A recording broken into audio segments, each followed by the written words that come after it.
நம் வாழ்வில் சில சமயங்களில் எல்லாம் அப்படியே நின்றுவிட்டது போல ஒரு தேக்க நிலையை நாம் உணர்ந்திருப்போம். எவ்வளவுதான் கடினமாக முயற்சி செய்தாலும் ஒரு அடி கூட முன்னேற முடியவில்லையே என்று தோன்றும். இதுதான் நம் தலைவிதி, இதை மாற்றவே முடியாது என்கிற விரக்தியான எண்ணம் மனதிற்குள் வரத் தொடங்கும். நம்முடைய பிரார்த்தனைகள் கேட்கப்படவில்லையோ, நம் கஷ்டங்கள் தீரவே தீராதோ என்பது போன்ற ஒரு சோர்வு நம்மை அறியாமலேயே நம்மைச் சூழ்ந்து கொள்ளும். நீங்கள் எப்போதாவது இப்படி உணர்ந்திருக்கிறீர்களா? உங்கள் எதிர்காலத்தைப் பற்றிய கவலைகளும் வாழ்க்கையில் வரும் சோதனைகளும் உங்கள் நம்பிக்கையை அசைத்துப் பார்க்கிறதா? அப்படியென்றால் இன்று நாம் பார்க்கப் போகும் இந்த உரை உங்களுக்கானதுதான். உங்கள் விதியைப் பற்றிய உங்கள் பார்வையை மாற்றக்கூடிய, உங்கள் நம்பிக்கையை இன்னும் பலப்படுத்தக்கூடிய திருக்குரானின் ஒரு சக்தி வாய்ந்த அத்தியாயத்தைப் பற்றித்தான் இன்று நாம் தெரிந்து கொள்ளப் போகிறோம். அதுதான் சூரா அல் முர்சலாத். இந்த சூரா வெறும் ஓதுவதற்காக மட்டுமல்ல, அது நம் ஆன்மாவை உலுக்கி நம்மை நாமே சுயபரிசோதனை செய்ய வைத்து அல்லாஹ்வின் மீதுள்ள நம்பிக்கையை மீண்டும் புதுப்பிக்க உதவும் ஒரு வழிகாட்டி. சூரா முர்சலாத்தின் முதல் மற்றும் மிக முக்கியமான ரகசியம், அது நம் உள்ளத்தில் விதைக்கும் யகீன், அதாவது அசைக்க முடியாத நம்பிக்கை. நாம் வாழும் இந்த உலகில் நம்மைச் சுற்றி பலவிதமான குழப்பங்களும் கவனச்சிதறல்களும் இருக்கின்றன. இவை நம்முடைய ஈமானை, அதாவது இறை நம்பிக்கையை பலவீனப்படுத்தக்கூடியவை. சந்தேகம் என்பது ஒரு நோய் போன்றது. அது ஒருமுறை நம் மனதில் நுழைந்துவிட்டால் நம் செயல்களையும் பிரார்த்தனைகளையும் கூட அர்த்தமற்றதாக ஆக்கிவிடும்.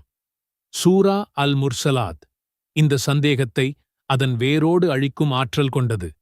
இந்த சூரா தொடங்கும் விதமே மிகவும் சக்தி வாய்ந்தது. அல்லாஹ் ஒன்றன்பின் ஒன்றாக அனுப்பப்படும் காற்றுகளின் மீதும், கடுமையாக வீசும் புயல்களின் மீதும், மேகங்களை பரவச் செய்யும் காற்றின் மீதும் சத்தியம் செய்கிறான். இந்த பிரபஞ்சத்தின் ஒவ்வொரு அசைவும் அவனது கட்டுப்பாட்டில்தான் இருக்கிறது என்பதை இந்த சத்தியங்கள் நமக்கு மீண்டும் மீண்டும் நினைவூட்டுகின்றன. பிறகு இந்த சூரா நம்மை மறுமை நாளின் பயங்கரமான காட்சிகளுக்குள் அழைத்துச் செல்கிறது. நட்சத்திரங்கள் ஒளி இழக்கும்போதும், வானம் பிளக்கப்படும்போதும், மலைகள் தூள் தூளாக ஆக்கப்படும்போதும் என்ன நடக்கும் என்பதை விவரிக்கும் வசனங்கள் நம் உள்ளங்களை உலுக்குகின்றன. இந்த சூறாவை அதன் அர்த்தத்தோடு ஓதும்போது மறுமை நாள் என்பது ஏதோ கற்பனை கதை அல்ல, அது ஒரு மறுக்க முடியாத நிதர்சனமான உண்மை என்பதை நம்மால் ஆழமாக உணர முடிகிறது. நம்மில் பலர் நல்ல முஸ்லிம்களாக வாழத்தான் விரும்புகிறோம். ஆனால் இந்த உலக வாழ்க்கையும் அதன் கவர்ச்சியும் நம்மை அறியாமலே கவனக்குறைவில் ஆழ்த்திவிடுகிறது. நம் அன்றாட வேலைகள், செல்வம் சேர்க்கும் ஆசை, சமூகத்தில் கிடைக்கும் மரியாதை போன்ற விஷயங்கள் மறுமையைப் பற்றிய சிந்தனையிலிருந்து நம்மை திசை திருப்பிவிடுகின்றன. இந்த கவனக்குறைவு, அதாவது கஃப்லா என்பது ஒருவரின் ஆன்மாவிற்கு மிகவும் ஆபத்தான ஒரு நிலை. சூரா அல் முர்சலாத் இந்த கவனக்குறைவு என்ற உறக்கத்திலிருந்து நம்மை தட்டி எழுப்பும் ஒரு சக்தி வாய்ந்த அலாரம் போன்றது. முந்தைய சமூகங்களில் வரம்பு மீறியவர்கள் எவ்வாறு அழிக்கப்பட்டார்கள் என்பதை இந்த சூரா சுருக்கமாக, ஆனால் மிக ஆழமாக நினைவுபடுத்துகிறது. முன்னோர்களை நாம் அழிக்கவில்லையா? பின்னர் அவர்களை பின்தொடர்ந்து மற்றவர்களையும் செல்ல வைப்போம். குற்றவாளிகளை இவ்வாறுதான் நாம் நடத்துவோம் போன்ற வசனங்கள் அல்லாஹ்வுக்கு மாறு செய்பவர்களின் முடிவு எப்படி இருக்கும் என்பதை தெளிவாகக் காட்டுகின்றன. இந்த உலக வாழ்க்கை என்பது தற்காலிகமானது என்பதை இந்த சூரா நமக்கு மீண்டும் மீண்டும் நினைவூட்டுகிறது. சூரா முர்சலாத் மறுமையின் தண்டனைகளைப் பற்றி மட்டும் பேசவில்லை, மாறாக இறையச்சத்துடன் வாழும் முத்தகீன்களுக்கு காத்திருக்கும் அற்புதமான பரிசுகளைப் பற்றியும் அது பேசுகிறது. இதுவே இந்த சூராவின் மிக அழகான ரகசியங்களில் ஒன்று.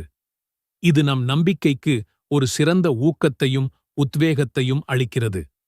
இந்த சூரா மறுமையை மறுப்பவர்களுக்கு ஏற்படும் கொடிய விளைவுகளை விவரித்தவுடனேயே இறையச்சம் உடையவர்களின் நிலையையும் விவரிக்கிறது. இது இருளுக்கும் ஒளிக்கும் உள்ள வித்தியாசத்தை காட்டுவது போல் இருக்கிறது. அல்லாஹ் கூறுகிறான், நிச்சயமாக பயபக்தியுடையவர்கள் குளிர்ந்த நிழல்களிலும் நீரூற்றுகளிலும் இருப்பார்கள், மேலும் அவர்கள் விரும்பிய கனி வகைகளும் அவர்களுக்கு உண்டு. இந்த வசனங்களைச் சற்று சிந்தித்துப் பாருங்கள். மறுமை நாளில் சூரியன் தலைக்கு மிக அருகில் இருக்கும்போது, பாவிகள் வியர்வையில் மூழ்கியிருக்கும்போது, முத்தகீன்கள் குளிர்ச்சியான நிழல்களில் ஓடும் நீரூற்றுகளுக்கு அருகில் இருப்பார்கள். அவர்கள் விரும்பிய பழங்கள் எல்லாம் அவர்களுக்கு கிடைக்கும். மேலும் அவர்களிடம், நீங்கள் செய்து கொண்டிருந்த நற்செயல்களின் காரணமாக திருப்தியாக உண்ணுங்கள், பருகுங்கள் என்று சொல்லப்படும். இது எவ்வளவு அழகான வாக்குறுதி! இந்த உலகில் நீங்கள் படும் கஷ்டங்கள், செய்யும் தியாகங்கள், இறைவனுக்காக விடும் ஆசைகள் என எதுவுமே வீண் போகாது என்பதை அல்லாஹ் இதன் மூலம் உறுதிப்படுத்துகிறான். சூரா அல் முர்சலாத் என்பது வெறும் 50 வசனங்களைக் கொண்ட ஒரு சிறிய சூரா அல்ல.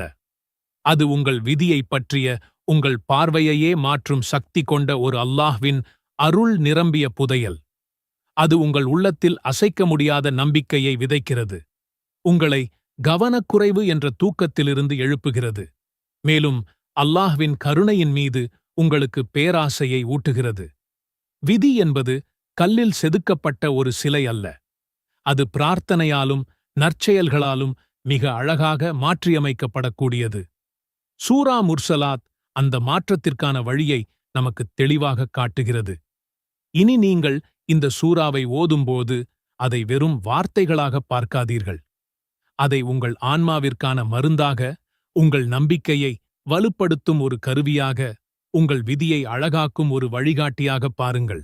தினமும் ஒரு முறையாவது, குறிப்பாக ஃபஜ்ர் அல்லது மஃரிப் தொழுகைக்குப் பிறகு இந்த சூராவை அதன் அர்த்தத்துடன் ஓத முயற்சி செய்யுங்கள். ஒவ்வொரு வசனமும் உங்களுடன் பேசுவது போல் உணர்ந்து ஓதுங்கள். வெறுமனே ஓதுவதை விட அதன் விளக்க உரையை படிக்கும்போது இன்னும் ஆழமான புரிதல் கிடைக்கும். உங்கள் வாழ்வில் சோதனைகள் அதிகமாகும்போது, எதிர்காலத்தைப் பற்றிய பயம் ஏற்படும்போது, அல்லது ஆன்மீக ரீதியாக பலவீனமாக உணரும்போது இந்த சூராவை ஓதுங்கள். இது உங்கள் ஆன்மாவிற்கு ஒரு புத்துணர்ச்சியைக் கொடுத்து அல்லாஹ்வின் மீதான உங்கள் தொடர்பை வலுப்படுத்தும். நபிகள் நாயகம் அவர்கள் மக்ரிப் தொழுகையில் இந்த சூராவை ஓதியதாக ஒரு அறிவிப்பு இப்னு அப்பாஸ் ரலியல்லாஹு அன்ஹு அவர்கள் மூலம் பதிவாகியுள்ளது. இது வாழ்க்கையின் ஒவ்வொரு கட்டத்திலும் மறுமையின் நினைவூட்டல் எவ்வளவு முக்கியம் என்பதை நமக்குக் காட்டுகிறது. எல்லாம் வல்லல்லாஹ் நம் அனைவரையும் சூரா முர்சலாத்தின் ரகசியங்களை உணர்ந்து அதன்படி செயல்படும் நன்மக்களாக ஆக்குவானாக. நம் உள்ளங்களில் உறுதியான நம்பிக்கையை அதிகரித்து, கவனக்குறைவிலிருந்து பாதுகாத்து, முத்தகீன்களோடு சொர்க்கத்தில் நுழையும் பாக்கியத்தை தந்தருள்வானாக. உங்கள் அனைவரின் கவலைகளையும் கஷ்டங்களையும் நீக்கி உங்கள் வாழ்வில் நிம்மதியையும் வெற்றியையும் தந்தருள்வானாக.